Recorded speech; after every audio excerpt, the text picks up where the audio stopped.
Hello everybody, Kuroda, Rob here. This is my good friend Garrett. Kuroda, more like Motorboda. Stop it. Stop it. You were just waiting all the time. So, Garrett, you've been in one video, we did a discussion, so... Most people probably don't know you though, but... I'm in Rob's live streams as Level 5 Super Tuba. Yep, okay, yep. So, just, if you see Tuba, it's probably him. So, what are we doing here today? We are looking at your amazing collection here, so... It's a bit jumbled up at the moment because I've been painting, but it's all my goodies are crammed in here. This is my treasure trove of love to Nintendo and a bit to Sega. So the first time I ever came to your house, our mutual friend Matt moved in with you, and he told me, he's like, wait till you see Garrett's N64 collection. And I was like, okay, we'll see how it goes. And I looked at this cabinet, I was like, oh my god. So. And since he's been here last, I've acquired a few goodies. So I'm excited to show some stuff off. Yep. So we're gonna check out Garrett's complete N64 collection and just whatever goodies you want to show me. Mostly Nintendo stuff, right? So there's a couple little things I see you have that aren't Nintendo, but it's kind of like a big giant case of Nintendo. So All right. Cool. Let's have a look. Alrighty, so the first thing we're going to look at is all the stuff you kind of have lined up here in the front, which including this bad boy, the Satellaview. Because eventually these cabinets are getting relocated, so for now I kind of just displayed everything in front of the N64 games. Can you, real quick, could you talk about actually just your display cabinet and like did you specifically plan it to have this kind of glass cabinet or I mean I wanted to see the stuff for sure, and my anime and Blu-ray is dusty as hell because they don't have doors, so I wanted to get something that I could display stuff and not have to dust it and clean it every 5 minutes. Cool. I love your presentation. We can start on whatever side you want. Let's start right up here. You just got this stuff, right? Yes, this is a recent acquisition. Is all the Japanese Pokemon games up through Gen 3. I think. Well, there's probably a few spin-off games. The main entry titles were the ones I was kind of interested in, including Pokemon Green, which we didn't get in the U.S. I'm very glad. I mean, they do 3 versions nowadays, but right from the get-go, I'm glad they didn't have that business model for us because I don't know how successful it would have been. But as you know, like, Pokemon's the biggest game in the world, so it's complete in box with like the manuals and the cartridges and and everything. So that was like my main thing with picking these up. If I could get them for cheap enough, complete in box, and I'm very impressed with the condition of them. They're really, I mean, for complete in box, doesn't even look like they have a speck of dust on them. I am too. eBay Japan is great. 99% of the sellers I've had contact with have been excellent, like shipping wise, packaging wise, communication even. And the prices of some of this stuff is just, you'd be surprised at how affordable at least this stuff was. Like you can like I bought the Pokemon stuff together as a lot, but you can buy like a in-box complete copy of like Pokemon Blue for like $100. Wow. The original Japanese version of the game. So if you wanted to start collecting Japanese, they also, the secondhand market over in Japan is also, and when it comes to video games, we're kind of getting there with more of a retro appreciation, but they've always had that where they refurbish and they take care of their secondhand electronics way better than we do, and it's a big business over there. It's just they'll just have stores that are secondhand electronic stores. Wow. And like pieces and parts stores to fix your consoles yourself and this and that. Like none of the well, to my knowledge, at least none of the corporation stuff like iPhones that you can't fix your own iPhone, that kind of nonsense. But are you planning to get any more Japanese Pokemon games, or are you stopping at Gen 3? I think I'm holding off for now. I'm pretty happy with just being able to get these. It's Pokemon Pinball as well, and Pokemon TCG. Sorry, I wanted to zoom in on the holographic boxes. I think they're really cool, and I love that you have the trading card game and Pokemon Pinball. Cool stuff. And the Game Boy Advance last Leaf Green and Fire Red. They actually also in the box are the wireless adapters, like what replaced the link cables essentially. Oh right, yep, the older of course. games. Yep. So Emerald comes with it as well. For some reason, Sapphire and Ruby don't. But do you know if you can play them on the American or US? Well, I don't believe you can. No, okay. I haven't yet picked up a console to play and test them out on. I know friends growing up for me actually had Pokemon Gold in Japanese because their father worked a lot overseas, and it was like a big deal back in the day because they got the game early but couldn't understand a word of what was going on. So that's where a lot of those Peekaboo rumors came from. Oh, yeah, people thought yeah. Meryl was the evolved form of Pikachu. I remember and, that. So I remember they got stuck before they even got to the first gym leader because they couldn't understand anything anyone was saying. I remember on the playground, somebody had some Japanese cards, and it was the first I'd ever seen Meryl. And that's what we called him. It's like, oh, this is Peekaboo. It was really weird. And like that's when they introduced shinies into the card game, but there was like 5 of them. So, what's the evolved form of Hoot Hoot?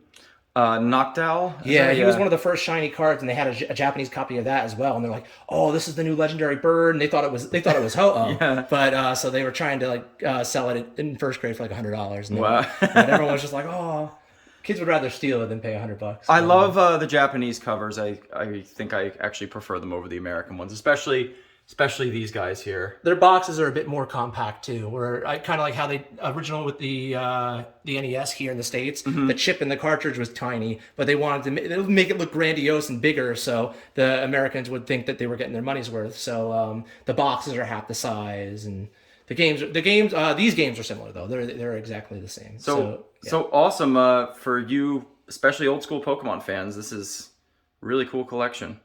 Shall we check out your next one over here? Yes. What do we got over here? So I have just recently completed my Zelda collection up to Majora's Mask. I don't know if they came out with 4 swords in Japan. I think maybe eventually, but there's also like the Tingle games that you can get. But I mainly wanted to focus on the Zelda games themselves. So I wanted to start from the ground up and try and get my hands on all of them. So if you wanted to go up a little bit. Starting right over here, we have the original Legend of Zelda. They re-released it eventually for the Famicom, but the first release, and this surprised me actually, was on the disc system. And Zelda 2 is only on the disc system. So I believe this was Super Famicom. I'm not entirely sure. But this is actually Super Famicom. This is my favorite Zelda, Link to the Past. Link to the Past. So, that was the first one I got, mainly because a buddy of mine wanted to speedrun the game. And as an inside joke, and just because it was so affordable, like a complete in-box copy of that game was not expensive. I bought one for myself and for him. So that way, and also too, this had multiple versions. I'm sure a lot of these did. But if you check the back of the cartridge and it has a certain serial number on it, you'll know that it's the first run of the game, which means that it's completely like how they do with games today, kind of on speedrun.com. It's the fastest version of the game. All the American players will pretty much internationally run the Japanese versions because the text scrolls faster, and also because nothing's been patched or fixed or changed. So then you have a Link to the Past up here. These are these are known as the unholy Triforce of Zelda games. I got very lucky because when I acquired these, I got them for much less than they're worth now. I checked recently, and there's only one copy of Zelda's Adventure for sale on eBay for about $2,500. Jesus! But I didn't pay anywhere near that. Good. Got very lucky. And the Wand of Gamelon is actually a little bit rarer because it's a U.S. edition. All the games, whether they were PAL or international, they all work on the Philips CDI no matter what they are. There's no region blocks. So the Faces of Evil and Zelda's Adventure are both PAL, but the one with the slipcover is actually I forget the state that it was made in, but it's a U.S. copy. So wow. And when I bought the Philips CDI off eBay, I was talking to the seller, and he told me that he used to be a repairman for Philips and would repair all their electronics that were sent in by customers, and that when he left the company, he stole a bunch of stuff. So he told me that it was fully refurbished, all the belts, batteries, timers, everything was fixed and brand spanking new. And that if I bought it, he'd throw in a surprise, and he refused to tell me what it was. Okay, get over here. Let's see what you got. So when before I had even gotten my hands on Zelda's Adventure, he sent me demo discs for all 3 copies of the games, as well as a demo disc for Hotel Mario and Tetris. Wow. So have you looked that up? They must be incredibly rare. Huh? There's one red copy of this for $600 on eBay currently. I checked last night for the video so I could know for the video, but I would my thoughts would be they are more rare, but this sold so horrendously that I wouldn't be surprised if they had more demo discs and they actually do games. Wow, that's still really cool. Yeah, the stuff they would run in the stores, so you could play it in the stores and whatnot. Because Philips wanted the system to be the everything in one. It could do business presentations. You could watch movies, games. Most of the games were edutainment stuff, but they had that Nintendo patent from when they were going through the debacle with Sony and before they put out the Sony PlayStation, and that's why that console listed recently online for. Was a few million or something like that. Wow. There was pretty much the one in existence that was just auctioned off. And that's how the Philips CDI came into place, because Nintendo pulled their deal, but they still had the license, so they cranked out some awful games. People wonder if it was in spite or out of spite, because there had to be some, because Nintendo was kind of like, I want to work with you. I want to work with you. We want Sony's chips. But Philips, they're big in the U.S. and. So, all right, moving back to the rest of the Zelda stuff. What do you got down here? Under here is Ocarina of Time and Majora's Mask. So what are the two that's because this came with the expansion pack. So there's another whole little insert with actually the expansion, because it came complete in box. So the expansion pack, kind of like Star Fox and Donkey Kong. Oh, right, for the N64, yeah. So there was an edition of this for them that shipped with it. I love the cover of Ocarina of Time. It's funky. I like it. It's so cool. Very trippy. I'm surprised they changed it so much for us. And then underneath here, there's was it Link's Awakening and Link's Awakening DX, the re-release in color on Game Boy Color, and Oracle of Seasons and Oracle of Ages. I like the again the holographic Game Boy snazzy logo. Nice little compact boxes. Like they're really neat. And it's kind of same era as the Pokemon stuff. I love this Zelda collection. And then you have kind of intermingled here this I forget the name. I was going to look it up before you came over, but I completely forgot. This is kind of one of the first ever, I don't know what to say, kind of patches and re-releases that Nintendo ever did for Mario 64 back in the day. Kind of also pointless too. It was a version of the game that no one wants to play because they patched the infinite stair glitch, so you can't cheat and skip through tours anymore. And they changed a few other silly things, like how Mario climbs trees, and there's 3 other changes, and that's it. So it's very bizarre. And that was I'm telling you guys, check eBay Japan, because that was like $30. Wow. Complete in box. Wow, that's awesome. It blows my mind sometimes how affordable some of this stuff is. The only thing that it's pained me that I couldn't test and check out is be careful buying a lot of Famicom disc games, because you can overwrite any disc to be a different game. Oh, really? They actually had kiosks back in the day where you could take discs and download or write different games onto them, because they're essentially floppy disks.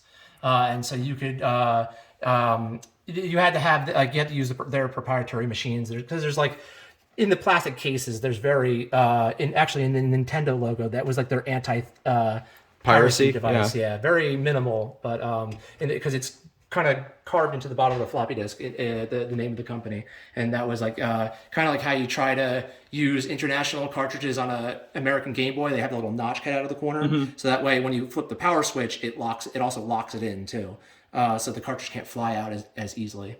In the original big brick Game Boys, and then down next. Oh, sorry, I'm closing the door. Oh, it's okay. So yeah, we'll check out the stuff you have down here real quick. Let's see. Sure. Okay. So this is a bit all jumbled up, but focusing on the Nintendo stuff, I have a Famicom, original Nintendo home computer. It's all complete in box open manuals and stuff. Don't mind. Cool. Yeah, absolutely. It's weird. It's just foam. Yeah, it's very bizarre how Interesting. they did it. But the cartridges or the controllers actually slot into the side of the system. They're very short, so I don't think they didn't know back then how sitting that close to the TV would hurt your eyes. So I mean, that is actually how short they are? They are short. Yeah. At least this one. There might have been future editions, but I took it out of the box and checked, and oh boy, they are short. Actually, it shows you kind of on the. They're a little bit longer, but I mean, they come out the back of the system too, or is that the back of the system? I like the different colored cartridges. Yeah, they come out the back of the system, so it's the least practical thing you can imagine. Down here on the bottom, you got some. Yes. Now, I'm very happy I was able to get my hands on these. And it's the only trouble I've ever had with any eBay sellers is buying the really old Nintendo stuff. So back in the day, Nintendo used to be a toy company, and they switched to making video games when they started getting big. They were the next big thing. and they're glorified Pong clones. They called them TV Color Game 6 and TV Game 15. They were pretty much just 2 or 3 different clones of Pong with 2-player modes, so then they double the number. So it's really 3 games, not 6. It's really like 6 or 7 instead of 15. Oh, okay. So they count the 2-player versions as different games. Okay, so got it. Yeah, just kind of padding that runtime. But really, it's the TV game 3 and 6 instead of the 6 and 15. Kind of like how they said Dying Light 2 recently. It takes 500 hours to complete. Definitely, you can see where they got the design of the Famicom from. It's very similar style where the controllers slot into the console itself. And all the knobs really do is they control the amount of players, and actually this one has more buttons than I think it's the different games and stuff like that. But my dream is to one day get a CRT with a converter and test these out. But like I've opened them all up and stuff. All the electronics are there. It's beautiful condition, and they even have manuals with the boxes and stuff too. But these were late '70s, so they're getting to be 50 years old. This is like really early Nintendo video game history anyway, right? And there's one more of them over here. The last one down below is the Model CTG, and this is a Break-A-Brick clone. It's kind of in a rough shape, the casing of the game itself, but again, complete in box with the manual and everything. And this is the only one I've ever been able to find on eBay. So it's the ball launcher and the spinner, and that's about all you get in speed. So really cool. yeah. There's 2 more. There's the computer game and the computer games and the driving simulator that are and that one's humongous. So those are the 2 earliest other systems that Nintendo did that I'm still trying to get my hands on. But I monitor eBay every once in a while, and that's you can definitely just keep an eye out, watch certain listings, and a lot of the times you can find it for pretty cheap. Cool. And next, I eventually want to take these out of the box and hook it up with the Famicom to display it. But it's the Famicom disk system, what gave us Zelda as we know it today. Beautiful. And it was a fantastic system too, especially over in Japan. I think it would have caught on, honestly, over here because we had Blockbuster videos. People would alter VHS tapes and used floppies as up through our childhood. So you could go and you could essentially write over your discs and get different games at kiosks all over Japan.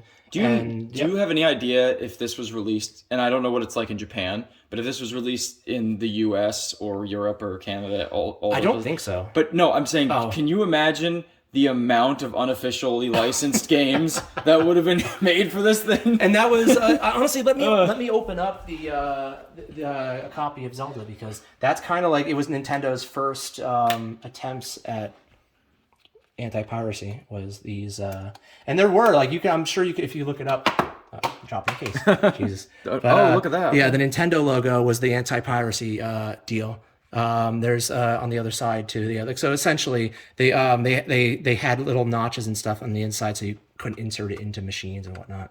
And then the manual. The manual is so charming. If you wanted to do another video anytime in the future and just flip through this thing without even talking, just to show off the pictures, talking about the leveling up the swords, the manual, the and the keys, ASMR. Oh my goodness, I love that. This is where the story was in the manual back in the day. Yeah, so charming. So all kinds of cool stuff. The maps. Link going, what are we doing here? The candle. Let's see. The spike traps. That's actually a funny face. Another, what are we doing here? Is it? Sus face. The sussiest Link ever. Oh, is there any pictures again? And oh wow, there's I think there was an old animated cartoon as well. Cool. I'll have to track that down, but yeah, very, very neat. Beautiful. Yeah. Do you know what the difference, as an aside, between the disc system version and? I don't think there is a difference. Okay, there's just I can open that one and show you too. The cases for these are very durable, so that's why I'm not worried about dropping it. Really, they're very nice cases. I just got to be a little careful with this guy. With collecting retro games, boy, in retrospect, the cardboard, Sega's really the one who got it right with all the plastic cases. Yeah, and they did have they did have versions that are certain games that did have cardboard, but so cool. I love the different colored cartridges. I think that's really neat. Yeah. Kind of made it look more like a toy, Oh, absolutely. especially for because N64 had their orange ones and their black ones and stuff. And then this was a manual. Again, all kinds of cool little like what the items look like in game, what they actually are, in case like your imagination needs a little help. And then they actually most of the Zelda games have these, but like full maps with lists of enemies and everything. I'm trying to be careful with this. Actually, I'm not going to force it. Yeah, I wouldn't. Yeah. But yeah, like the full item maps and everything. Oh, great! Yeah. Man, back in the day when you had to had the actual physical paper map because it wasn't on the game, you know. Put this. Well, I guess it was in Zelda, but I'm thinking of games like Metroid. Hey, there's a Rob filming it as well. Yeah, there's the last but not least. I'm sorry I didn't talk about it while we were over here. But, No worries. Yeah, this was the original release of Rob, the family computer robot. And my God, is that like compared to like the Famicom itself, this thing is neat. It just really is, like the lenses and the flashing light, as you know from Super Smash Brothers, and he has the tops. Another move as well with the game cartridges that you use to interact with them and everything. So there's the box. Very, very neat. Very cool. Yeah. Have you tried out the Rob? I have not. Okay. But again, like I need to eventually get a TV and a power converter to get all this stuff to work. Which is not really the hardest thing to do, but I've investigated all these things thoroughly, and they're definitely in tip-top shape and working order. I've talked to the sellers, and they've told me what they've replaced, if anything, in the systems, and that they all work great. Hi, we're back. We're back.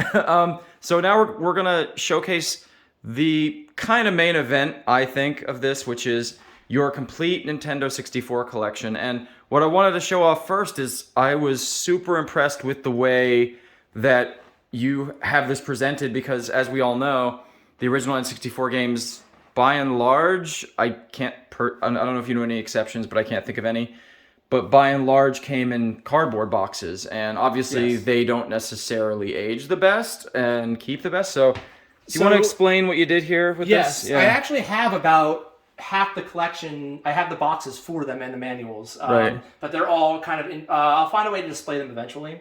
But all the actual boxes are in my closet in a box, nice packed up, nice and neat, Right. away from sunlight. So all of them came complete in box. For the most part, okay. a bunch of the half the collection came box and half of it was loose. But Okay. and I pieced it together in several different lots. But now, like, I actually have the boxes for most of like the well-known ones, Right. or valuable ones. So I have like the Ocarina of Time box. I have the Super Smash Brothers box, Mario Golf, or Mario Kart, Yeah, they're all the big 64. guys. Yeah, right? so I got Conker's Bad Fur Day, which the box for that one's very hard to find.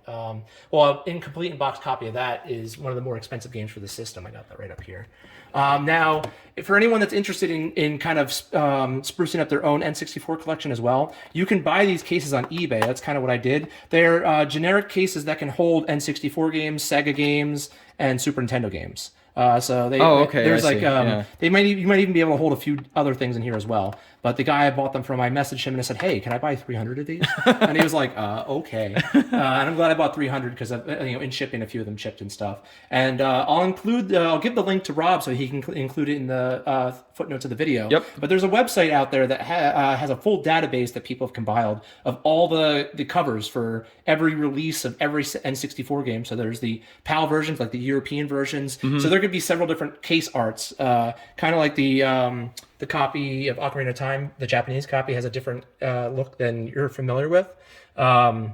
You can get any of those labels printed out, and that's pretty much what I did. I went to my local print center, like Staples or Walmart in the U.S., and I gave them the file on a thumb drive, and they printed them all out, nice and neat for me. Just trimmed off the edges with a paper cutter, and then I have all these inserts now that I just kind of like slipped underneath the plastic. That must have taken a long time to do. Yeah, especially because I had to redo the print job like quite a few times. I remember you telling me this. Yeah, they the silly ladies that worked at the store near me, they just didn't check the files before they printed them, and they printed them in the wrong sizes. And there's a few that I had to kind of trim and cut some images off. By that point, I was so done with the process, that I just wanted to be done. But like Tarzan's a little cut off here, but that was because I was towards the end of wanting to really put up with it, but it still looks fantastic. Oh yeah, it looks really good. I'm very happy with it. One of these days I'll alphabetize them. I'm moving this whole collection to a different room, so that's probably what I'll do then. But and you don't even really have to get the full collection if you don't see the need for it, because there's only a handful of games that are really worth more than $100. Worms Armageddon being one of them. It's just one of the released towards the end cycle of the console's lifespan. So I think this currently sells for about $500 or $600 complete. Wow! I have the box for this in the closet as well. And then also the kind of like the white whales of the N64 collection are the Blockbuster exclusives. This might have been one. I'm not sure. I can't remember the list off the top of my head. But most of them aren't too bad. But you can't really find them with boxes because they had them in their own rental cases, and they most likely threw the boxes out. So the only where is it? We found it earlier. It was down here. We go. This is the hardest game to find for the console. It is very silly. It is a re-release of Clay Fighter 63 1/3. This version's called. That included additional characters like Earthworm Jim and stuff like that. A really bad fighting game, not very popular.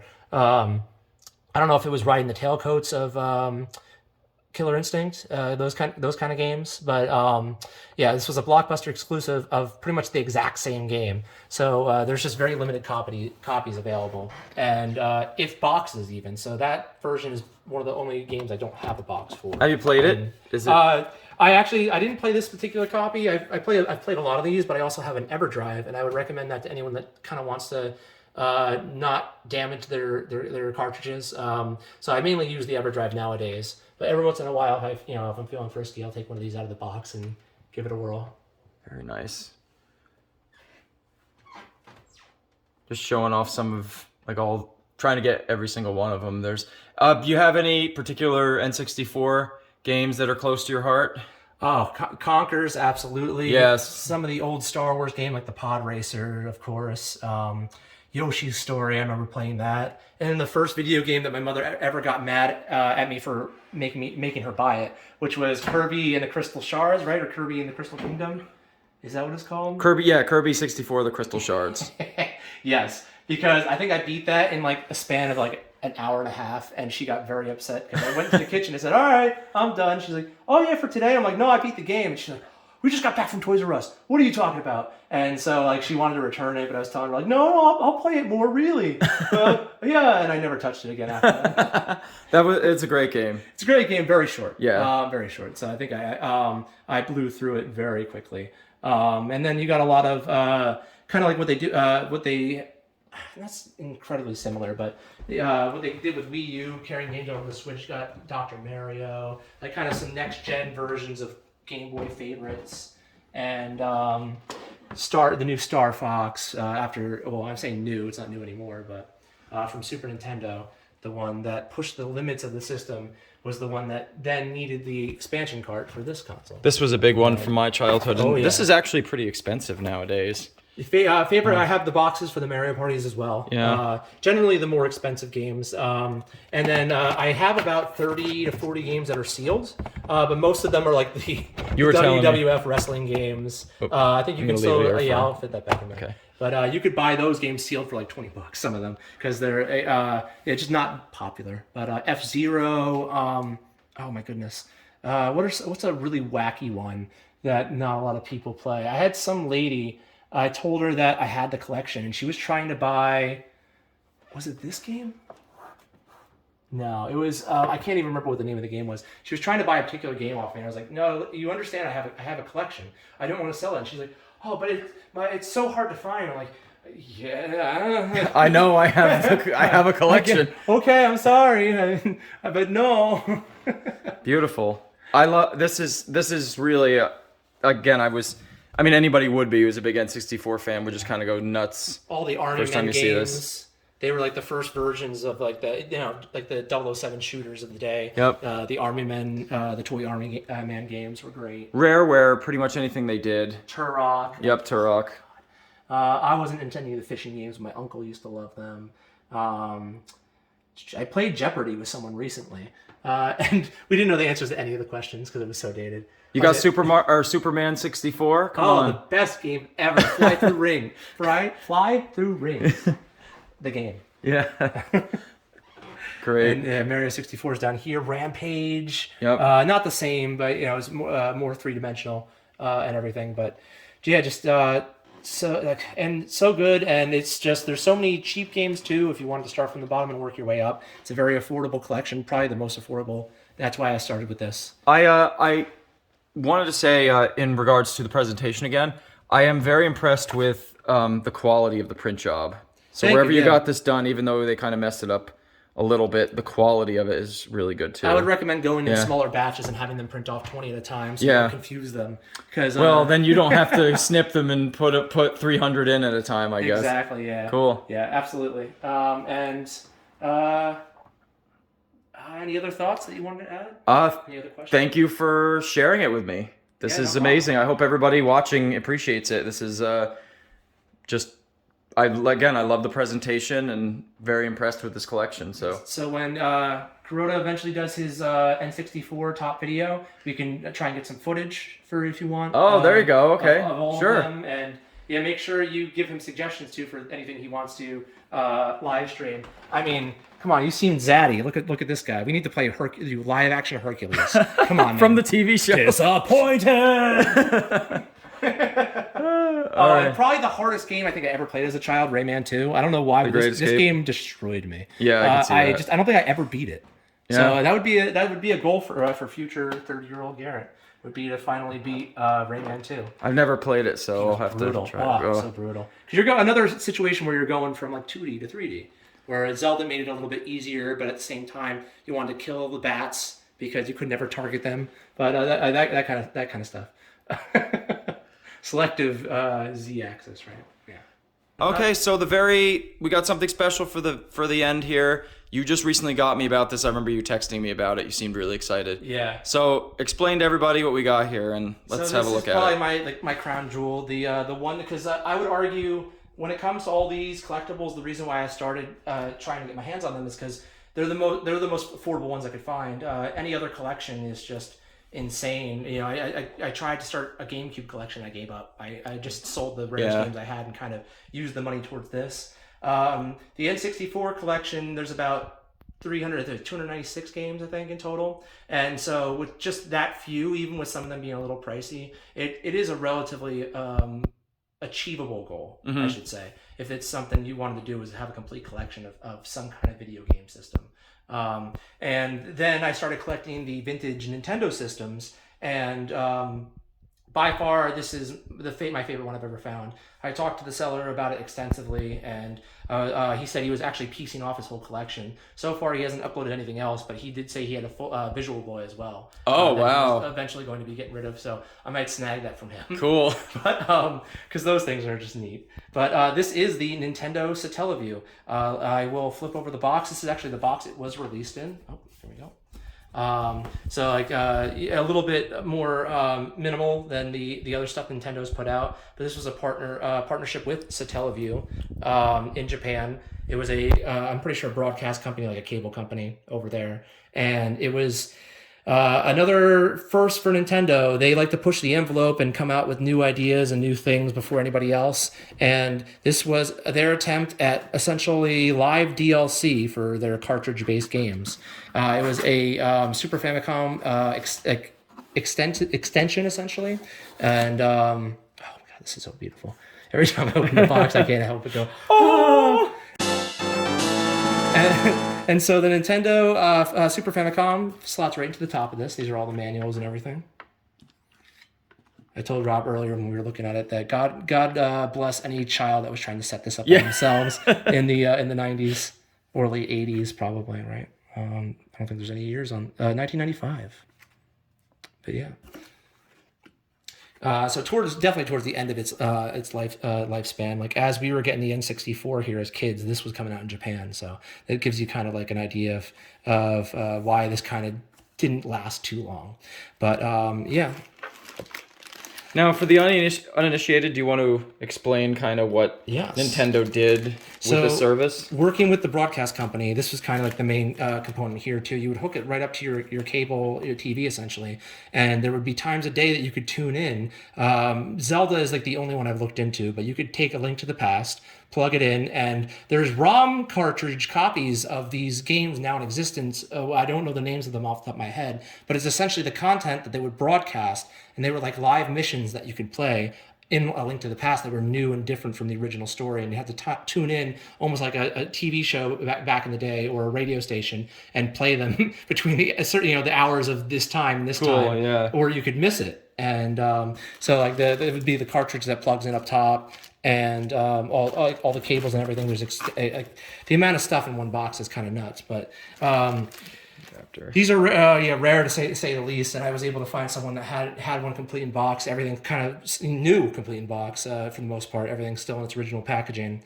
And God, this was something that we'd love to try out, but unfortunately, I don't think there's any way you could really test this out at all, because unless you found some way of there's probably a way with like software in your computer, and you could broadcast from your computer to this or something like that. Yeah, maybe. And man, I know there's a lot of indie game devs out there, but I would gladly shake the hand of anyone that would decide to be a Satellaview developer and broadcast their games live to my Satellaview. That's something I would really appreciate. Okay, do you want to do a PSA for any developers? Yes, please. I need more original Zelda that I have to that no one else can play, because I had to and broadcast it at 2 a.m. So I could be a real weeb and stay up and play my new Zelda content. He'll be something with Zaddy preferably. Yeah, of course, Zaddy Ganon, of course, yeah. That sweet 16 pixel action, This is really amazing. This was really cool, and I really appreciate you sharing it with us. No problem. Yeah, we've been trying to do this video for a while, so I'm glad that we were finally able to get this stuff on film, and I would love to live stream some stuff with you in the future. Maybe hopefully some Zelda CDI. Oh yeah, and even Hotel Mario. That's got a full 8 world stage. Like, that's a long game. I've heard it's actually pretty good. Yeah, it's I don't know, kind of like Burger Time-esque, where you're running in between like platforms, opening and closing hotel doors, and trying not to get hit by the Koopas. And the Koopalings are in this game. They're like the bosses of each floor. Right. And so very, very funky. Kind of what the original Mario Brothers game. What was it called? Like the one where you can kind of the versus mode where you're. It's just called Mario Brothers. Is that what it is? The original one. Yeah. So very similar to that, the style with the different platforms and things falling down, and enemies and Goombas and stuff going in between each floor. Some live streams to think about in the future. Yes, absolutely. All right, cool. Garrett, thank you very much for sharing your collection with us. It was really fun. Yeah, no problem. Thank you. I've been really excited to show you this for a while. Same. I'm glad that you were excited to see it. So totally. I really appreciate it. N64 is probably my second favorite system of all time. So as someone that I've given up on collections and started others. Search out there the Japanese sites, any of that kind of stuff. Dig around. You can find good deals. So and that way you can get cool stuff that really speaks to you. That nostalgic that you grew up with. Zelda, Mario, Pokemon, like Metroid too. Yep.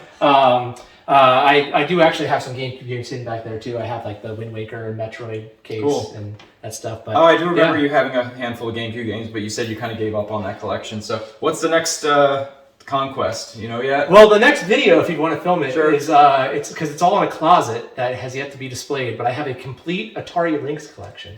That's happening. All right. Probably those Atari words that came out of my mouth, you're like, what is that? No, I know what an Atari Lynx. Yeah, Atari Lynx, that's their handheld, right? Yes. Yeah. My friend actually had one, and I played one back in the day. He brought on the bus, the big brick that is the Atari Lynx. It didn't last very long, but in terms of sound and graphics, it was like everyone looked at that and then looked at the Game Boy and went like, whoa, man, because it was in color, and then they realized it destroyed batteries. So kind of like the Game Gear, right? Yeah. So. Well, listen, thank you all very much for checking out this video. Thank you again, Garrett, for sharing. If you like the video, you know what to do. I don't need to tell you to subscribe and like. You can do it if you want to, or you don't have to. I don't know. Anyway, thank you very much. Check out the link in the description. that you are going to post for the cases if Yep. you're interested in those. Till then, thank you very much. Have a good one.